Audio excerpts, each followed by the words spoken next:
Coming to global economy, post-COVID crisis, almost all countries around the world are increasing their fiscal deficit. The shock of pandemic is bridged by government spending more and more money. With election results turning even in the world's most capitalist city, New York, towards socialism, I don't see how fiscal deficit will come down. Obviously, when fiscal deficit rises, the government debt follows. Today, many countries in the Western Hemisphere are having more than 100% of GDP by way of debt.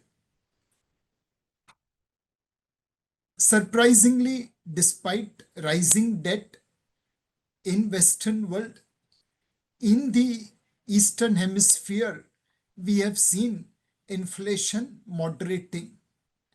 Today, we have countries where inflation is almost in parallel with US inflation, even in emerging market. Not surprisingly, lower inflation has enabled central bankers to cut rates. In this cycle, about 168 central banks have cut rates in last 1 year. The one concerning part of global economy, while core inflation has come down, food inflation has gone higher.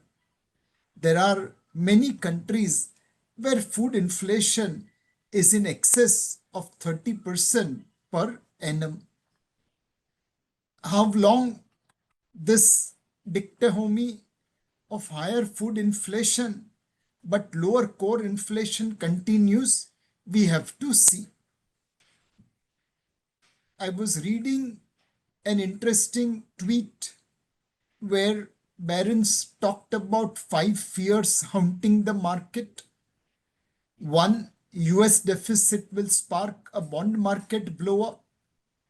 As we have repeatedly mentioned in our monthly outlook, American fiscal deficit and debt both is on rise. They are almost following Star Trek phenomena to boldly go where no man has gone before.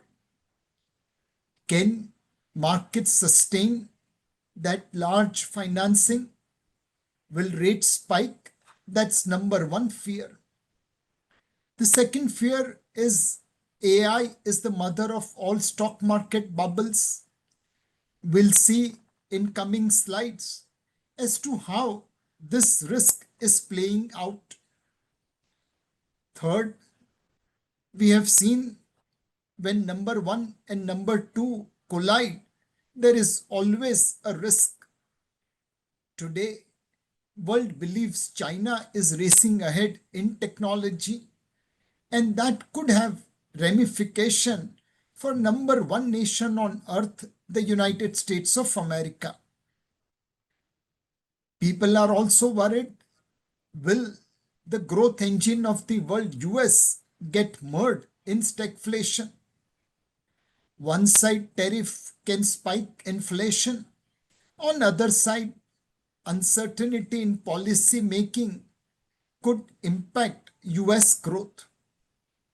Finally, culmination of deficit or stagflation in economy, or AI being a bubble, or China threatening US national security, ultimately all is reflected in US dollar.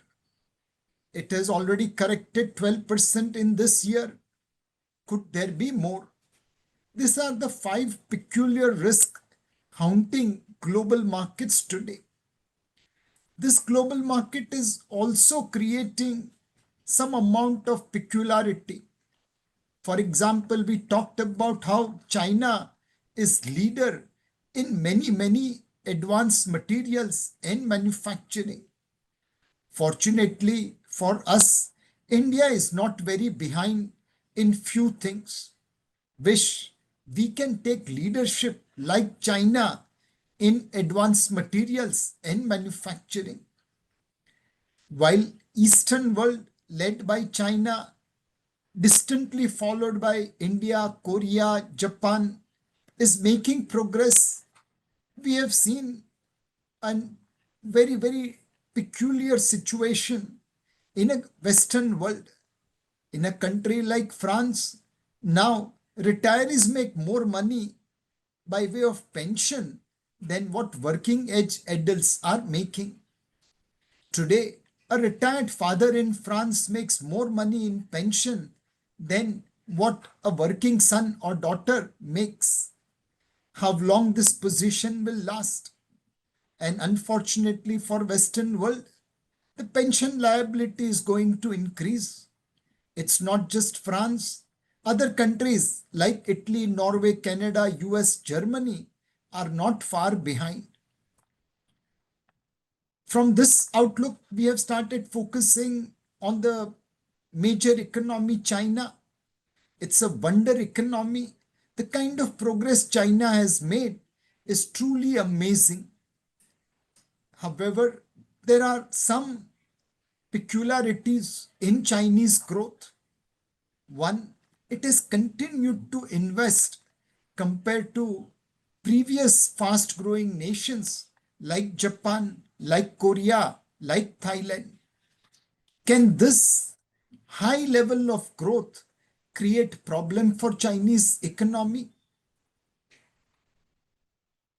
Second, the China has run very large deficit.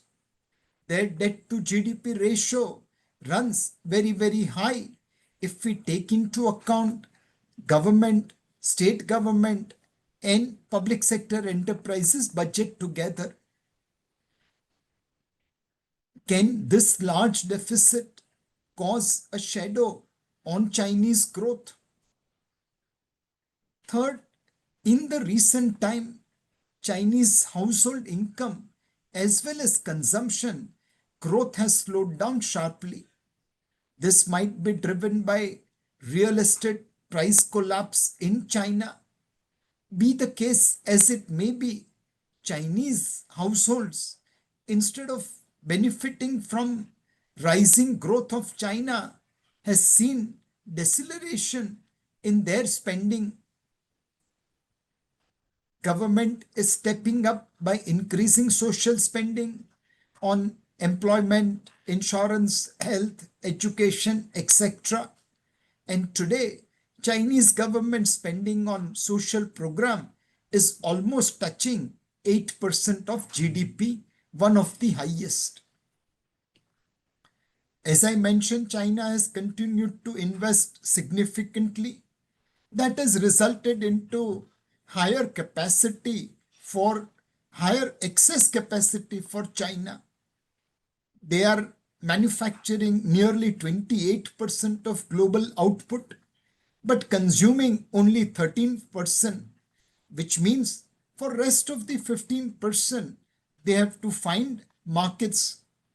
Fortunately for China, US, India have provided large market to Chinese goods. As there is excess capacity in China, no wonder their inflation has cooled down significantly. When you are producing much more than what you can consume, undoubtedly there is no pricing power.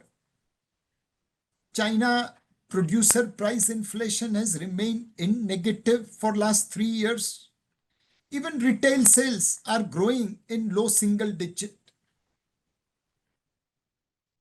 In order to sell what they have produced in excess, they have to go to global markets, they have to export that much. And even though China's exports to US has started correcting, to other markets like European Union, India, it has continued to rise.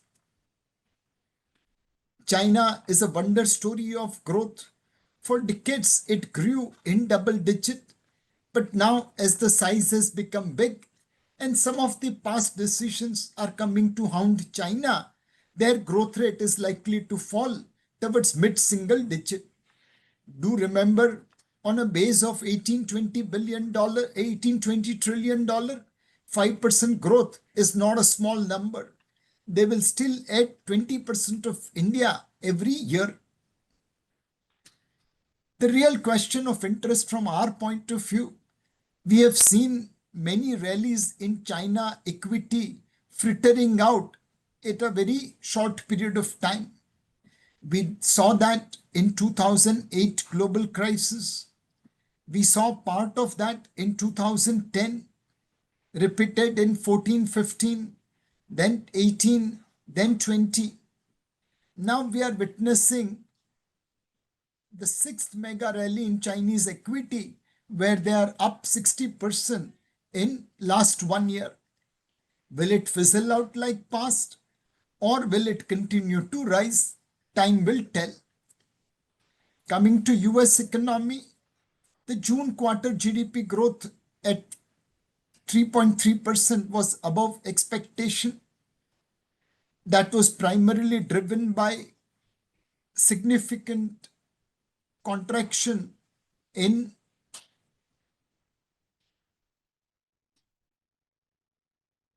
this was driven despite contraction in private investment. AI came to rescue of US GDP as AI and tech related investment moved up significantly. This is what I talked about, how AI is leading investments and why people are worried about bubble there. Nvidia gets money from Oracle to buy their chips, and then it puts money for cloud arrangement with Oracle. Same circular trading seems to be happening between OpenAI on one side, Oracle, Intel on other side, Nvidia somewhere in the middle. Can this result into some sort of circular trading? Can this create a bubble kind of situation? Today we don't have answer. Hopefully future will tell us. The AI stocks have run up significantly in US, creating a lot of wealth for customers. Nvidia has raced past from $500 billion to $5 trillion market cap. And all those things is creating wealth effect for consumers who are going out and spending money. The government continues to spend. Today, American government is 44% of American GDP. This is almost spending around World War II level of 44%. The peacetime and the wartime share of government as a percentage of GDP is almost similar. This has resulted into American debt exceeding $38 trillion. It's boldly going where no man has gone before. Combined American debt of household, corporates, government, and financial corporate is likely to cross $100 trillion, the first country in the world to create that milestone. Tariff does bring revenue to American government. It's almost running at about percentage of GDP. But recently President Trump did message that he may send $2,000, $3,000 as tariff dividend check to consumers, to Americans. While tariffs are making life difficult for exporters, US does not necessarily have manufacturing capability or cost advantages to bring all manufacturing into US. In fact, many people believe the cost of tariff is borne by US consumers and not necessarily by foreign exporters. Net dollar has declined significantly in last 1 year. It is almost down about 10% thanks to all this political uncertainty. As dollar has weakened and tariff has come into play, inflation has gone up a little and it continues to remain higher over Fed than it was in 2000. Despite rate cuts by Fed of almost 125 basis points, US 10-year Treasury has remained above 4%. US government witnessed one of the largest shutdown in its history at about 41 days. Fortunately, it is coming to an end and we will see full-fledged government functioning in the days to come. The job market, after witnessing steady growth for years, seems to be now weakening a little. AI seems to be replacing human talent in some of the routine stuff, and all those things could have impact on employment. Overall, if we see US economic policy scenario, we think the baseline case remains under control inflation as well as growth. But if inflation doesn't come under control or unexpected pressure gets built on dollar, there could be ramification. Coming to Indian economy, headlines have been by and large good thanks to GST Bachat Utsav, thanks to festival spending. Undoubtedly, our economy has been hit hard by US tariff. Textiles, aquaculture, gem and jewelry, handicraft, these sectors will get hit hard. But in order to negate impact of American tariff, India has taken several steps. Income tax rebate puts 1 lakh crore in the pocket of taxpayers. GST cut this year at the bottom of pyramid is 96,000 crore. Next year it could be about 2 lakh crore. Reduction in interest rate also reduces EMI burden on borrowers. That number could be upwards of 1 lakh crore again. The 8th pay commission, which is likely to be effective likely to be proposing in 2027, could again put 2 to 3 lakh crore in the pockets of government employees. All these steps, we believe, will support economy, negate the impact of American tariff. More importantly, negotiations are ongoing with US on tariff. Hopefully, something will emerge out of it. Thanks to tariff, exports to US has fallen in the month of September as well as October. Rest of the world hasn't suffered as much because many countries have entered into MOU on tariff with US. We'll have to ensure that we find alternate market for our exports like aquaculture, handicraft, textiles, and so on and so forth. The high frequency indicators does suggest that rural India is doing much better than urban India. No price for guessing that because of a good monsoon.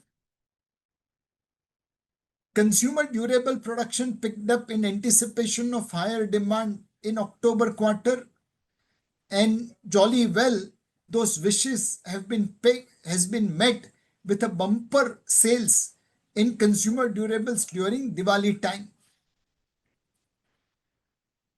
Car registration shot up as GST cuts made cars more effective and beneficial for buyer. E-commerce transaction has breached the previous peak, which shows that core economy of India, consumer, is doing well. If we look at last 1 month data, auto sales have been one of the highest, not only in September October period, but also considering period from July August all the way till October. The consumer staple demand has remained stable in rural India. Jewelry demand is expected to be peak despite higher prices. E-commerce sales also has been bumper. Net festive demand has unleashed a virtuous cycle of more consumption creating more demand and more demand creating more consumption. Bank credit growth has started moving in double digit after many efforts by the RBI. The growth driver for credit is changing. It's moving more towards secured loans like loan against gold, FD, and bonds and debentures. Mortgage loans have maintained double-digit growth, but agri and consumption loans have started showing down. We have been lucky on oil. Despite all the uncertainty, gold continues to trade around 60 handle. The one risk on gold price, on oil price, last 5 years, nothing much has been invested for oil discovery. If renewable energy doesn't peak and oil investment remains this low, then supply will dwindle and any higher demand could create spike in oil prices. The government continues to spend on investment at both central and state level. The combined spending this year could be upwards of 18 lakh crore in the state and central capex. The barometer of economy is GST collection. In April to June quarter, GST collections were higher than nominal growth estimated in budget. April to October, it has come down to about 9%. This phase may be driven by cut in GST and higher volume may compensate in the days to come. Hiring in major sectors like IT, banking remains weak. Clearly, we aren't creating sufficient well-paying jobs. Employers who have employed people are today not giving them double-digit salary growth. It has come down to mid-single digit, and that also could have some impact on consumption. Private investment has remained subdued. As I mentioned, private investment, despite higher capacity utilization, is not showing as much sign of investment at small medium enterprise level compared to large companies. Every state election, political parties announce freebies. We have seen recently in Bihar how promises were made. Over next 12 months, we are likely to see elections in West Bengal, Kerala, Tamil Nadu, Puducherry, and Assam. If government decides to give freebies, where will be money to invest for infrastructure? One more cause of concern has been huge remittances out from India. Hyundai, Whirlpool, LG took their money out of India. Many Indians are investing abroad or sending money for their kids who are studying abroad. Many Indians are also traveling abroad. Put together in 2025, net FDI crashed to about $1 billion from $43 billion in 2020. Our obsession with gold ensures that the current account deficit remains under pressure. If you take out gold from the current account deficit, you see how manageable it is and how many a years they are able to give surplus.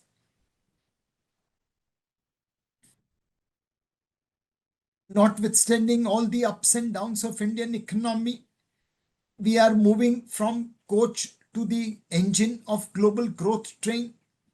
On a purchasing power parity basis, 19% of incremental global growth will come from India, and our share in global GDP remains at about 9% on a purchasing power parity basis. Converting this into equity market cap to GDP ratio, indication of Warren Buffett remains high. It's about 132% at today's level. Market cap is high not for without reason. It is high for profitability is also at all-time high level. India Inc. today makes about 5.4% on gross basis of 5.4% of GDP by way of profit. Nifty index is trading around its long-term average for large cap at about 21 times. Nifty small cap is trading at a premium to its long-term average. It's trading at about 25 times, whereas the long-term average is about 17 times. The mid-cap continues to trade at 28 times, both above large and small cap, but historical average is about 23 times. Undoubtedly, small caps are trading at significant premium to large cap. Domestic investors have continued to buy thanks to your support and money. SIP flows have continued. This has allowed domestic investors to invest despite all the volatility. Promoters have taken advantage of current situation. They have been selling across the board. Total sell will be about 90,000 crore in this year. FIIs have been sellers on a random basis. Aaya Ram, Gaya Ram, kabhi aa rahe hai, kabhi ja rahe hai. But in the month of October, they were net buyers to the tune of $2 billion. Their holding has now come down to 15.6%, lowest in last almost 14 years. Our share in global market cap today is about 3.6%, somewhere around our share in global GDP on a nominal basis. Developed markets like US has outperformed emerging markets since 2011.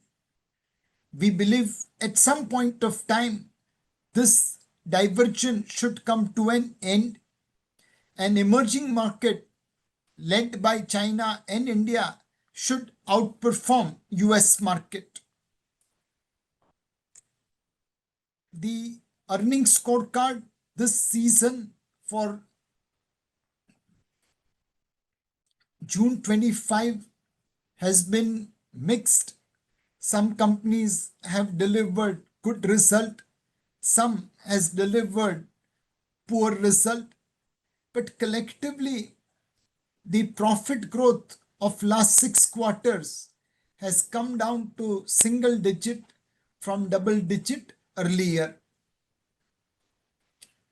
This has created tug of war between FPI on one side and DII on the other side.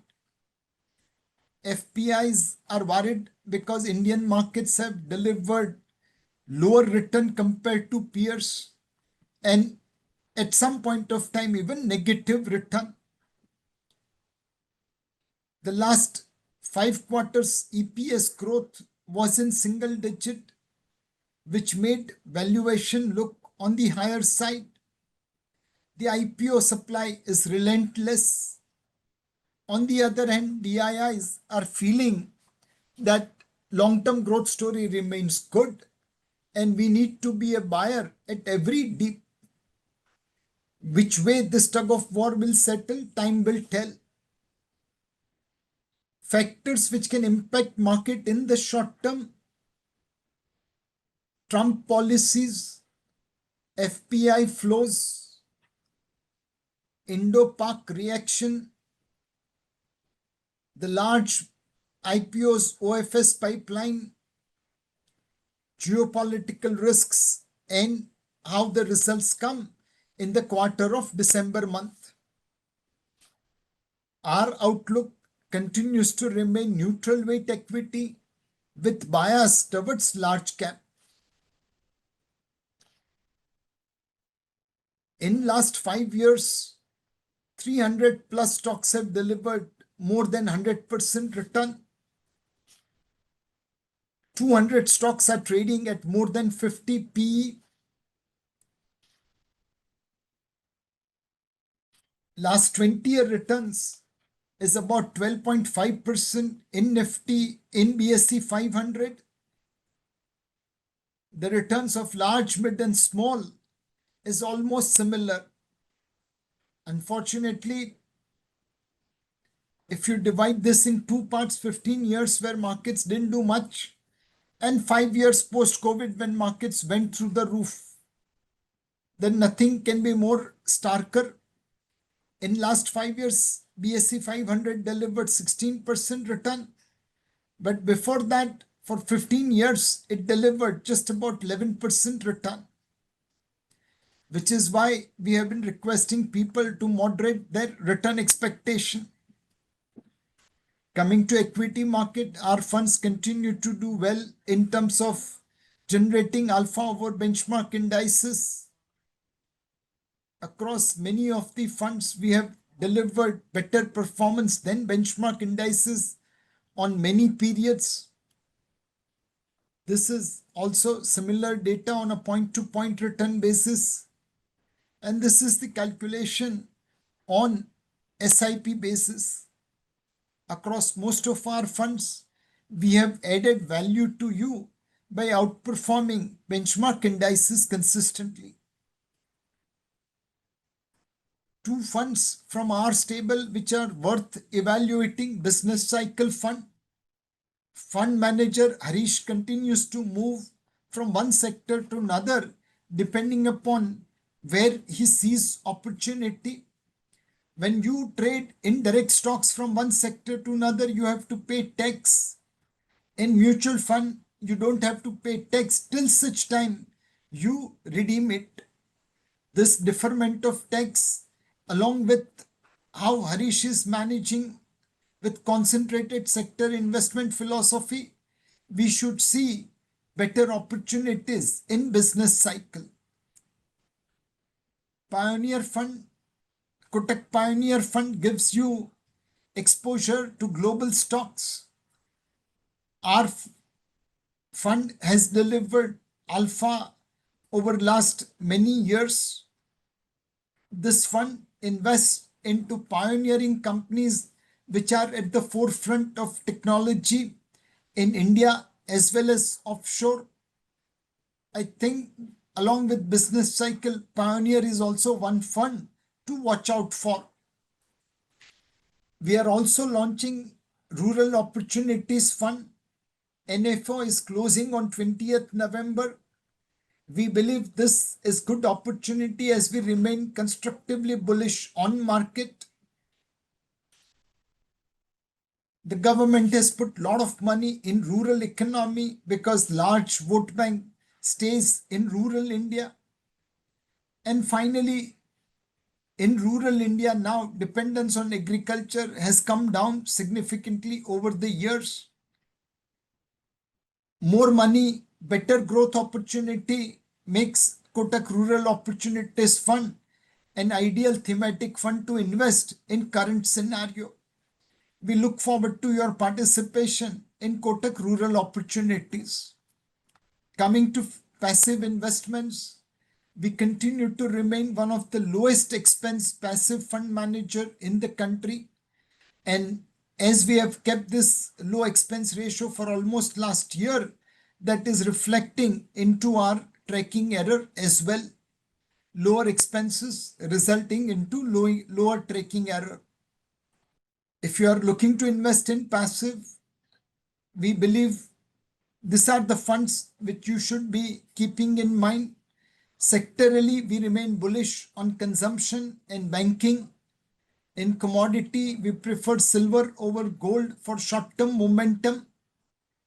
On a smart beta index side, Nifty top 10 equal weight or Nifty top 100 with low volatility 30 index will be appropriate for investors. Coming to debt market outlook, US inflation remains broadly stable but above Fed's target rate of 2%.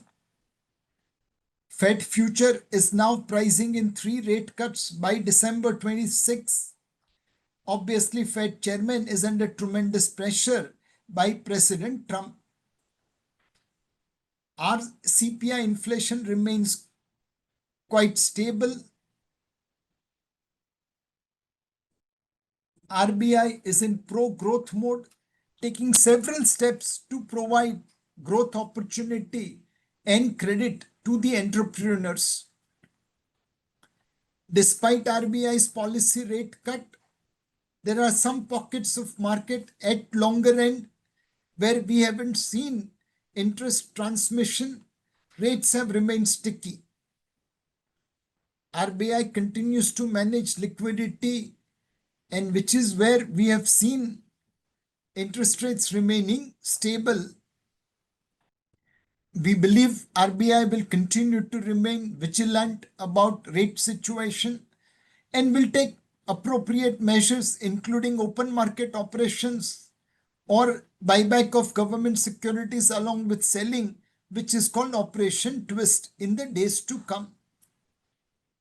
In the debt market, income and arbitrage fund of fund looks very good. It provides debt fund volatility and equity fund taxation after 2-year lock-in. Even hybrid and debt funds are something which one can consider as part of their debt portfolio. On gold, since 2020, we continue to remain bullish, except 2021 when gold failed to deliver positive return. That call by and large has worked. In silver also, we continue to remain positive view. Gold prices did touch $4,000, which is a historical high. This is driven by central bank buying between Russia, China, India. Almost 4,000 tons of gold has been absorbed. The selling has been limited to central banks like Switzerland and France. At some point of time, we believe central banks on the eastern side like Russia, China, India would like to shift substantial part of their reserve into gold and silver. Gold now exceeds 1/5 of world FX reserves. In China, in order to cut gold speculation, they took away some tax exemption given to retail investors. This could have some impact on Chinese gold demand. Earlier, while jewelry was the prime driver of gold, right now investments is stepping up incrementally, not only central bank but also other players like individuals and institutions wants to invest in gold. In the ETF and non-ETF funds, gold got about $110 billion flows in 2025, which is last 12 months. Albeit last month, it witnessed major redemption, touching almost $8 billion. If we see longer term view, only $100 billion has been invested into gold in last 5 years. Compare that to bonds and equities and currency notes being held by investors. That's a very, very small amount. There are people who consider gold a bubble. William Buter was ex member of the Bank of England and one who advised Bank of England to sell its gold. No doubt he continues to say gold is a bubble. On the other hand, there are players who believe gold is hedge against central banks who just keep on printing money. At least till now, this view seems to be prevailing. Silver has seen some amount of pullback, but by and large, it has run to overcome the previous high. Silver is a volatile commodity. It goes up and down significantly. Demand from passenger vehicle data centers is also resulting into industrial demand for silver in photovoltaic cell, in electric vehicle. Silver continues to get used for a variety of reasons.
Mutual fund investments are subject to market risks. Read all scheme-related documents carefully.